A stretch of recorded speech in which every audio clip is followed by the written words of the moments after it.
Honey lawsuit? This is a cease and desist letter sent to me by PayPal's lawyers in December of last year. In it, PayPal warned that my investigation was, quote, defamatory and described Honey's business practices as being, quote, legal and responsible. Well, just weeks after publishing that investigation, 3 of PayPal's largest affiliate network partners announced punitive actions against the company, with one of them, Rakuten, terminating the relationship with Honey entirely, resulting in their removal from over 2,000 online stores, including Walmart, Lego, Sephora, Newegg, Uniqlo, and Samsung, to name a few, likely costing Honey millions of dollars in lost affiliate revenue. Ouch. Okay. As a result, PayPal issued a statement of regret a few days later, claiming they had no idea they were in possession of code responsible for poaching affiliate commissions from content creators, insisting they only discovered the code after my reporting exposed. Come on, man. Really? Sure. Of course. It. The same reporting they had just claimed was defamatory. Yeah, that makes sense. Now, not only is PayPal's claim that they had no idea a provable lie, but the code in question was formally included as evidence against them in the ongoing federal class action lawsuit. A lawsuit they desperately tried to have thrown out. Twice. But unfortunately for PayPal, the federal judge handling the case recently denied their motion to dismiss. Whether PayPal likes it or not, this lawsuit is moving forward. So in this video, I'll be walking you through everything that's been happening behind the scenes. The lawsuits, network terminations, CEOs attacking my credibility while profiting from Honey, hit pieces from industry publications who also have ties with PayPal. Turns out, I've pissed off an entire industry. So, let's get into it. Nice though.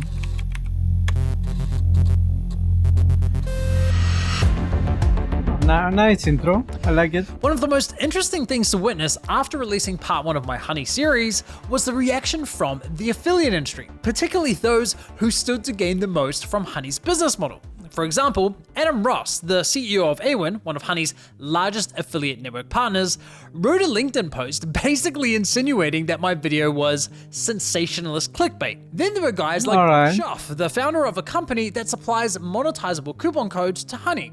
He published an entire blog post calling my video a hit job, declaring that Honey did nothing wrong and that I was, quote, 100% wrong. And there were even publications. That guy is wrong, guys. Yeah, absolutely wrong. We are not stealing anything. Please believe me. Trust me, bro. That took aim at my work with headlines like, "What Mega Lag Got Wrong?", who I later found out also had ties to Honey. Point is, the ones complaining the loudest all turned out to have skin in the game. But then I revealed the one thing they couldn't spin. Honey wasn't just stealing commissions, they had intentionally built an entire system around hiding that behavior from the industry. The system was designed to profile who you were as a user.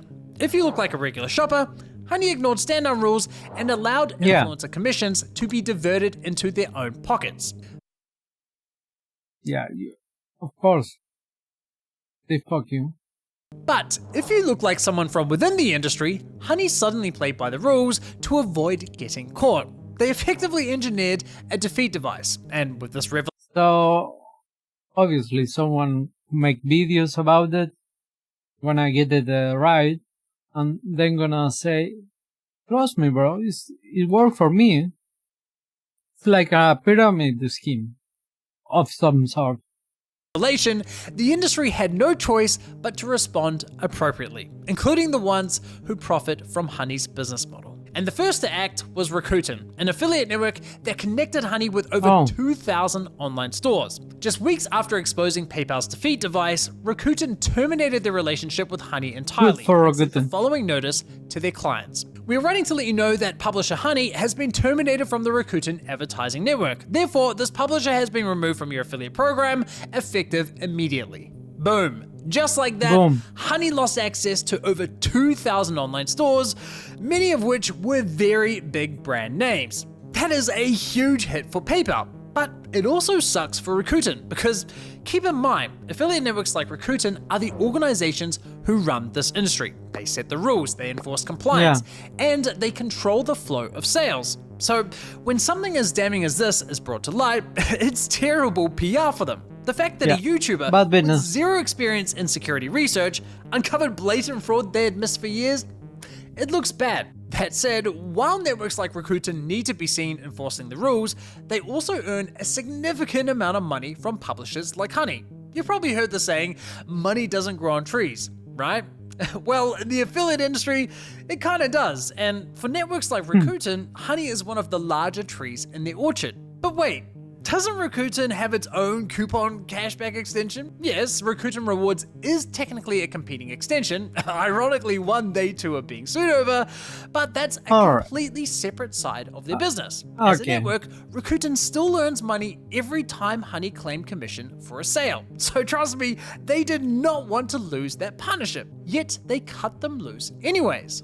So initially I thought, damn, well done Rakuten, the first network to take action against PayPal, even when it was detrimental to their business. But that all changed after some internal emails between PayPal and Rakuten were brought to light through discovery in the ongoing class action lawsuit. According to court filings, internal emails between Rakuten and PayPal show Honey has repeatedly violated Rakuten's stand-down policies from as early as July 2020 and continuing even after the filing of the complaints in this action through at least May 2025. Really?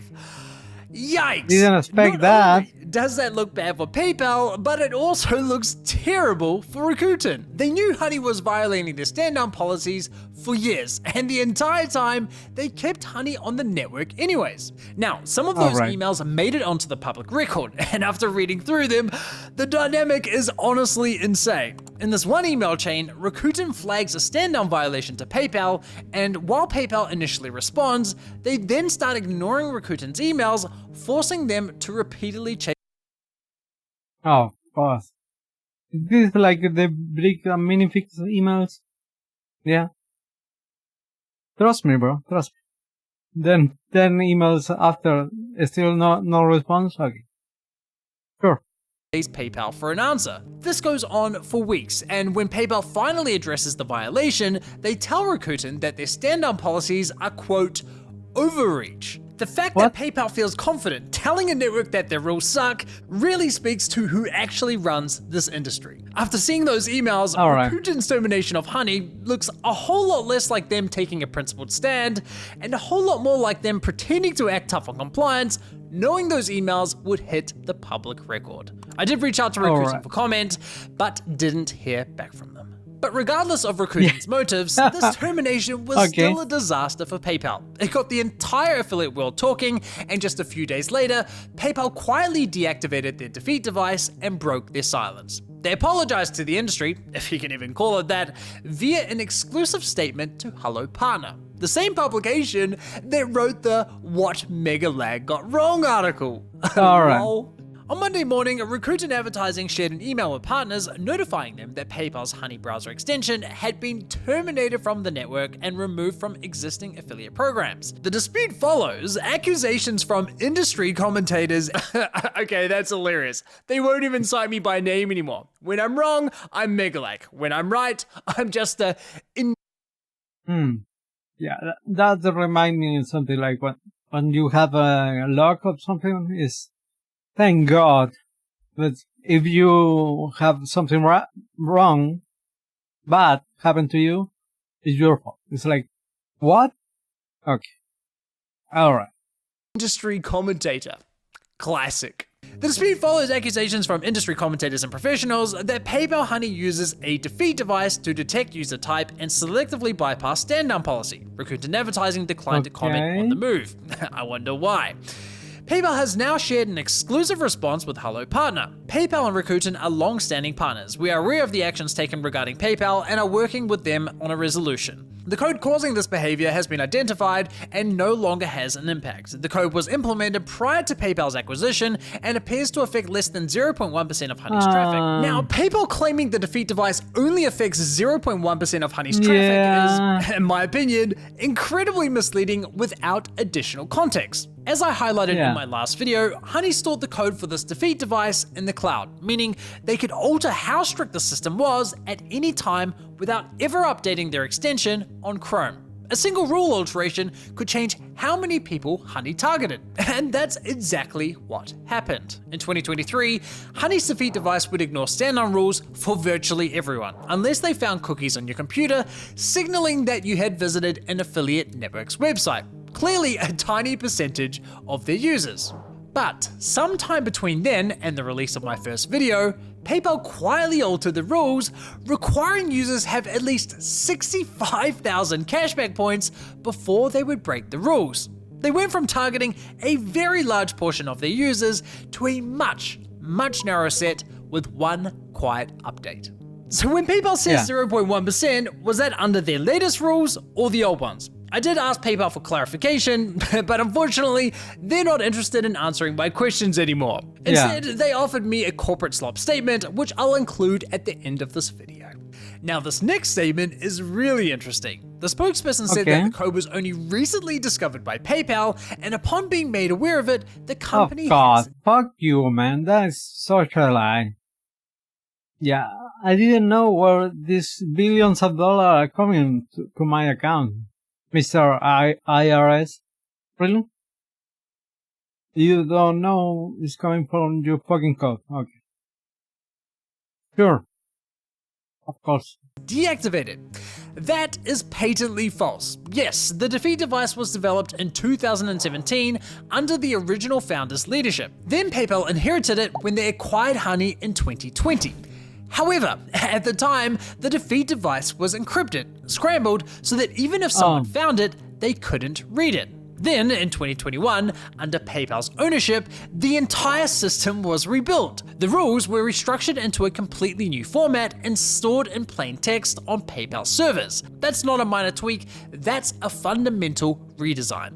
PayPal's developers had to build that from the ground up. You can't rebuild a system, continue adjusting its rules year after year, then claim you had no idea it existed. PayPal claiming ignorance here is fucking wild. The way I see it, it's just a straight up lie.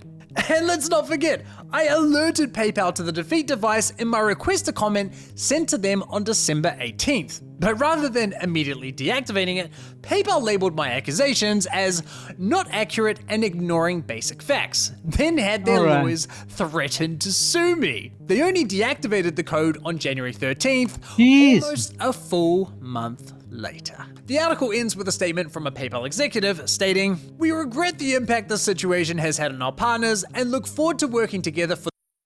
Fuck you, man. Come on. The betterment of the entire industry. Now, you may have noticed this article isn't exactly dripping with criticism against PayPal, and there's a very good reason for that. You see, when I first saw the What Mega Lag Got Wrong article, I initially brushed it off as a publication trying to be contrarian for clicks. But then they published another article, this time platforming a post from Honey co-founder Ryan Hudson, who attempted to write off my entire investigation as a conspiratorial hit piece. Both articles were written by the same journalist, Sol Wilkinson, and for neither article did Sol offer me the right to respond, yet he had no problem doing that for PayPal. So I'm thinking to myself, man, these guys at Hello Partner sure a little biased, a little. Have a raging boner for Honey. This led to me digging into their company, and surprise, surprise, Honey was a premier sponsor of their flagship conference. Probably should have disclosed their conflict of interest to their paying subscribers. But here's where it gets even more hilarious. Sol, the journalist, actually emailed this article to me explaining that Hello Partner is, quote, Switzerland when it comes to industry disputes, which is why they didn't offer any opinions on PayPal getting booted from Rakuten. That's right, the guy who had no problem criticizing my work is now claiming he's Switzerland. You can't make this shit up. And get this, I offered Sol an exclusive statement to include in his article addressing the claims made by PayPal, something most journalists would jump at. But of course, it was never included.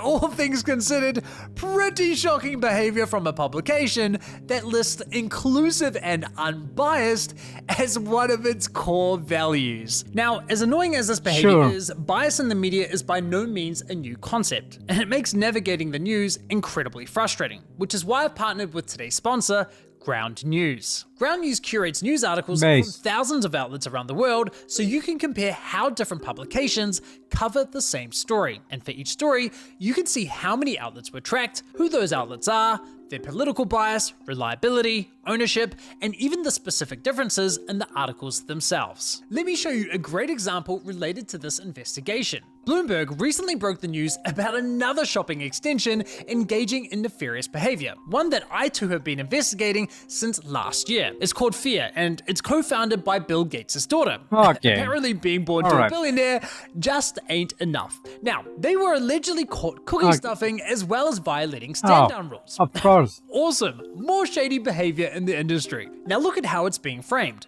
Most outlets are leading with the celebrity angle. Bill Gates' daughter busted, while others are highlighting that people in the industry raised red flags about this company long before the scandal broke. Same story, but one framing is built around a famous name, while the other questions why the industry didn't act sooner. That distinction is something you can spot much quicker on Ground News, and that's why I took the sponsorship. I don't do many, but I've worked with Ground News in the past, and I'm really big on platforms that help cut through the noise and make my job easier. If you'd like to give it a jam, go to ground.news/megalag and check it out. And if you subscribe through my link, you'll get 40% off the Vantage subscription. You can also scan the QR code on the screen here if that's more convenient. Moving on. Shortly following Rakuten's termination, the situation for PayPal only got worse. The CEO of Impact, another major affiliate network, announced they too were taking action against Honey. Following a thorough investigation, Impact has determined that Honey is out of compliance with our platform policies and has been removed from the Impact Discovery marketplace. We've also temporarily suspended their account while we confirm they have made the necessary changes to comply with our terms and conditions. Now, this sounds a lot worse than it really is. They basically just pulled Honey from their marketplace, meaning new merchants can't discover or partner with Honey. Online stores already partnered with Honey through Impact will remain unaffected. Still sucks for PayPal, obviously, this limits their ability to grow, but that's about it. The next network to take action was Awin, and this one mattered the most because Awin is by far PayPal's biggest affiliate network partner, giving Honey access to over 16,000 merchants. The response came straight from their CEO, Adam Ross, the same guy who initially brushed off my entire investigation as clickbait. Awin Group is providing an update on its ongoing investigation into Honey's browser extension practices following recent public scrutiny within the affiliate marketing industry. As soon as Awin Group became aware of the allegations raised publicly, we opened a formal internal investigation into the activity in question. The thing is, investigations just take one nice web developer to check it, the code and say, oh yeah, they are still. I don't know, doing like that big investigation, like they spend millions of dollars and yeah, no. You can just ask your web developer and your your company and say, hey, can you look the code on that guy? Okay. Yep, they're still. Investigation has since confirmed breaches of our publisher policies. Honey has confirmed they regret the impact the situation has had and agreed they will work with us to remediate that impact. In line with our standard enforcement processes, Awin Group immediately took protective actions. These included suspending payments and access to new advertiser programs. So Awin cut Honey off from new partnerships the same way Impact did, but on top of that, they also suspended Honey's payments and put them on a remediation plan. This plan involves PayPal funding certain initiatives like giving networks access to their source code and implementing policies for online stores to manage and remove unauthorized coupon codes. Now, I will give credit where it's due. These three networks at least did something, which is more than we can say for these other networks who stayed silent and, as far as I can tell, did absolutely nothing. The consequences of these actions are significant. This is terrible PR for PayPal, it's costing them real money, and it will almost certainly be used against them in the ongoing litigation. However, the fact that every single one of these networks has allowed Honey to continue operating on their platform is genuinely f***ing insane. Even Rakuten— Well, they're getting a piece of the pie, I suppose. Yeah. The one network that terminated Honey has since quietly allowed them back onto their platform. And frankly, Alright. I'm not surprised. Look, these punitive measures obviously suck for PayPal. But when you consider the seriousness of what they did, it's nothing more than a slap on the wrist. And that sets a terrible precedent for the entire industry. Because every bad actor just watched a Fortune 500 company break the rules, build a system to cover it up, got caught, yet was ultimately allowed to continue doing business. Yeah, welcome to America, boy. It is what it is. Good luck enforcing the rules after that. Now, regardless of how these networks have handled this, the fallout from the scandal has still... We have so many scams about crypto scam and some bullshit scams. You cannot see it, yeah. They are too rich to be stopped. It is what it is. Hit Honey hard, and that's mostly thanks to you guys. So I was curious to see if there were any measurable insights into how much damage has been done. Well, thanks to data compiled by my buddy Yelta, we can actually put some numbers to it. And it's brutal. On top of losing 7 million users, Honey has also lost over 7,000 merchant partners, even after being allowed back onto Rakuten's network. We can see that in December 2024, Honey was partnered with roughly 35,000 online stores, and that number has since fallen to just over 28,000. That's a significant loss of business. And keep in mind, some merchant partners are more valuable to PayPal than others. For example, one of those lost partnerships was Apple, who was Honey's largest partner in terms of monetizable traffic. Here's a crazy statistic. Apple alone generated more shopping traffic than Honey's bottom 27,000 partnered stores combined. And Apple wasn't the only big brand to jump ship. There's a ton of them. So yeah, that's gotta sting. Honey's database of coupons has taken a huge hit too. As of December last year, Honey had 90,000 coupons, but is now down to about 50,000. And there's a very good reason for that loss of 40,000 coupons. One of the issues I highlighted in the series was Honey quietly harvesting coupon codes from users at checkout without their knowledge or consent. Yeah, that is insane. Private employee discounts, friends and family codes, and even military veteran discounts were ending up on Honey for anyone to use. Well, the vast majority of codes recently removed were user source coupons, going from 29,000 down to just 3,000. So it appears as though the networks have finally cracked down on this, which is a huge win for the small businesses who were affected by this behavior. But it's not all good news. Of the 50,000 coupons Honey still has, at least 10,000 are still known to be expired. And PayPal is still applying those codes at checkout, fully aware that they're expired. I've confirmed this through multiple tests, as well as reviewing Honey's source code. Now keep in mind, Honey was previously claiming commissions on sales even when they couldn't find you a working coupon. And around the time I exposed this issue, PayPal had around 14,000 stores with no valid coupons and zero cashback to offer. So this wasn't some random edge case scenario as some people have speculated. No, PayPal was earning legit money while wasting your time with expired codes. Google did try to put an end to this behavior in 2025 by updating their Chrome store policies. This enforcement barred extensions like Honey from claiming commissions unless they actually provided users with some form of benefit. Sweet, problem solved, right? No. Well, not quite. Honey found a simple but clever workaround. They just quietly activated cashback across virtually all of their partnered stores. That might sound like a win for consumers, and technically it is, but for the majority of those stores, Honey is only offering 0.1 to 1% cashback. And based on my own testing, Honey has only ever given me... Yeah, now I understand. Yeah, it's only activated a small thing to still get the reward. Okay. They're clever though. They're very clever.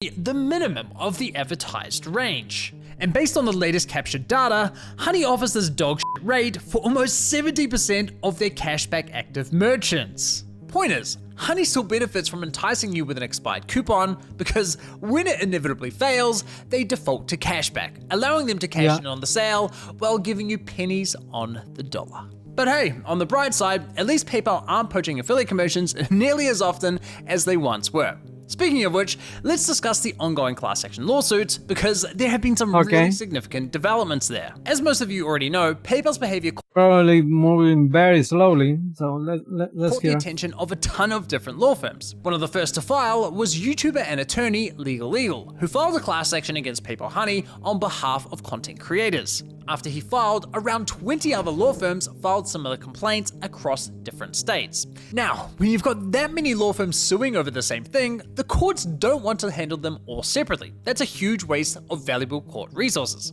So the cases get consolidated into one big class action, and the assigned judge selects a small group of law firms to lead the case. But that's just the creator lawsuit. Most people don't realize that on top of that, there are 2 additional class actions against PayPal over Honey. One brought on behalf of consumers in the United States, and another on behalf of consumers in the United Kingdom.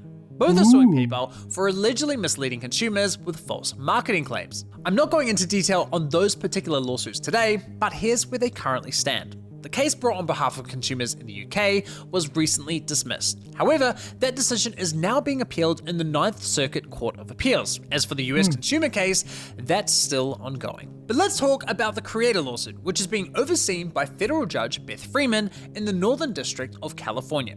3 competing law firms were selected to represent the plaintiffs, the content creators. Interestingly, Legal Eagle's firm wasn't one of the firms chosen. I guess being first to file doesn't automatically win you a seat at the table. But hey, shout out to Legal Eagle for taking the lead and bringing more attention to the story. Anyways, once the case is consolidated, the defendant, PayPal, gets to assess the claims made against them, and almost always they file what's known as a motion to dismiss, which is them basically asking the judge to throw the case out entirely before it even moves forward to trial. Now, in November 2025, there was a hearing on that motion to dismiss, which I listened into live, and during those oral arguments, it was pretty clear that Judge Freeman wasn't entirely convinced that the content creators had demonstrated that PayPal actually violated any contracts. So things were... Yeah, because it's a code problem, so you need to understand a little bit of the code, I suppose. If you are not smart enough to understand that, you have a problem there. It's like magic. Yeah, it's like magic, I suppose. And it will be... we burn in the stake. Yeah, it's like a magic to the judge, I suppose. Weren't exactly off to a good start. But the judge laid out for the lawyers where she felt the complaint fell short. She also allowed discovery to begin, meaning both sides now had to start handing over documents and evidence. And a few weeks later, she issued her formal decision, effectively dismissing all claims but with leave to amend. This means that while PayPal got a temporary win on paper, the lawyers representing the content creators were allowed to go back, fix the issues the judge highlighted, and file an amended complaint. Regardless, it didn't take long for the usual suspects to take a premature victory lap. PayPal's lawyers, Hello Partner, and of course Ryan Hudson, who tweeted "case dismissed" despite not owning the company anymore. But little did they know, I had an ace up my sleeve. That of course being the discovery of Honey's defeat device, and I was fairly confident that once exposed, it would help the case significantly.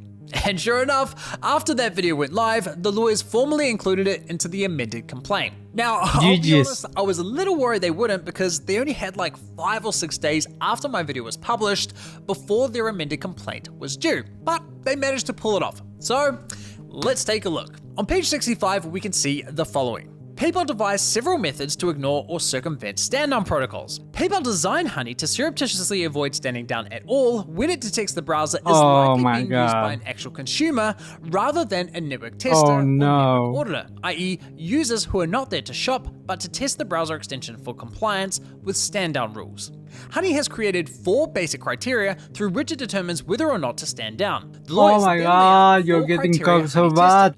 How old your account was, how many cashback points you had earned, if you're on a blacklisted website with special rules. Oh my god, Honey's so fucked. Whether you had visited an affiliate network's website, which the complaint describes as arguably the most glaring reveal of PayPal's bad intent. Couldn't agree more. So there you have it, my big discovery now formally alleged in a federal complaint. Not gonna lie, after all the hard work I put into uncovering this, it feels good. And the inclusion of this evidence wasn't the only improvement. The lawyers did a great job strengthening the complaint across the board. Okay, but what effect has all of this had on the case? Well, on June 4th, there was a second hearing on PayPal's motion to dismiss. And this time, there was a completely different energy in the courtroom. The moment the hearing started, the judge made it clear that she believed this case could move forward.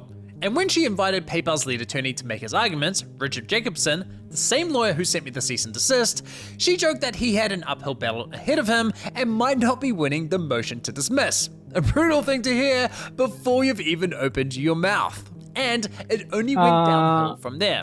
Throughout the hearing, Judge Freeman constantly pushed back on PayPal's arguments, challenging them at every turn. Yeah, you are retarded. You are retarded. You are lying. You are retarded. Don't hold allegedly intrinsic value because they're just short strings of numbers and letters. The judge responded with something along the lines of, well, you could say the same thing about a dollar bill. To which Richard replied, quote, I don't know how to respond to that. And in my view, that kind of sums up PayPal's whole defense. On the other hand, as the lawyers representing the content creators presented their arguments, the judge mostly listened in without interrupting. It was pretty obvious which way she was leaning. So it seemed very likely during this hearing that the amended complaint had done its job. Now, it's important to understand that when a judge rules on a motion to dismiss, it's not as simple as deciding whether to throw out the entire case or keep it. The judge has to go through each individual claim and decide on the merits of each one separately. So for example, she might say, yes, I see a legitimate case for computer fraud,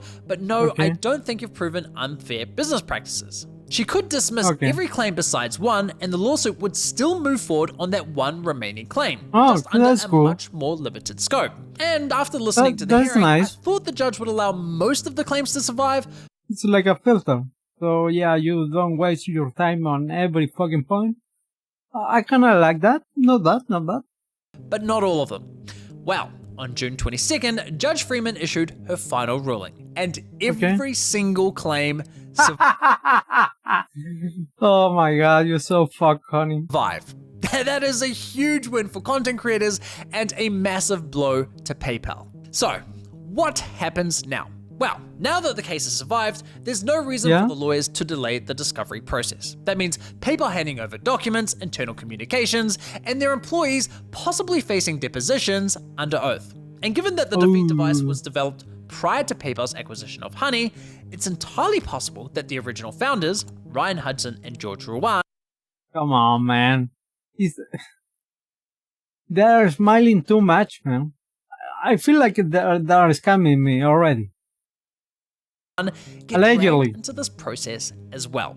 And honestly, I think they should. A lot of this started while the company was under their leadership, and I think they need to be held accountable in some way. It's also worth noting that since the defeat device was exposed, Ryan, who was previously very vocal in trying to defend his former company, has now gone completely silent. Oh no, like a rat? Jump cheap now? Telling if you ask me. Come on, man. With that all said, realistically, I think PayPal settles. I doubt PayPal wants their developers sitting in a deposition room explaining the defeat device under oath. And look, don't get me wrong, if a settlement gets content creators their money back, obviously I'm all for that. But a settlement also means that those depositions may never happen. No testimony about whose idea it was to create the system, no one on the record explaining why it existed for 7 years, and the full story of what went on behind closed doors at Honey, well, that potentially stays buried forever. But here's the thing, regardless of whether this case settles or goes to trial, there's something very important that I didn't get into in my last video, and it could make a huge difference for every affiliate who had their commission stolen. You see, from the very first day that Honey deployed the defeat device, they added code that documented every decision it made. So each time the system decided to violate stand-down rules, that decision was logged. Every time it decided to play safe, that too was logged, along with which rule triggered the decision. But more importantly, they also logged the original affiliate link the user clicked on, which often contains the original affiliate's ID, and in some cases, even the affiliate's name. Now, assuming PayPal has retained this data, and I think there's a very good chance they have, it means that somewhere on PayPal servers lies a detailed record of every single instance in which this defeat device enabled the theft of someone else. If I was Honey, I already erased everything. I'm sorry, but Yeah. Sale. And I'm fairly certain the lawyers will be demanding access to that data if they haven't already. And if it's as comprehensive as I believe it is, a lot of the stolen commissions could potentially be traced back to the original affiliate it was taken from. But here's a better idea. To the affiliate owners who are most certainly watching this video, if you truly care about protecting content affiliates, don't wait for the courts. Demand that telemetry data from PayPal and make them pay back any commissions that were stolen. It's the right thing to do. Okay, fuck you, PayPal. You fuck me. Mega lag, man. Another goat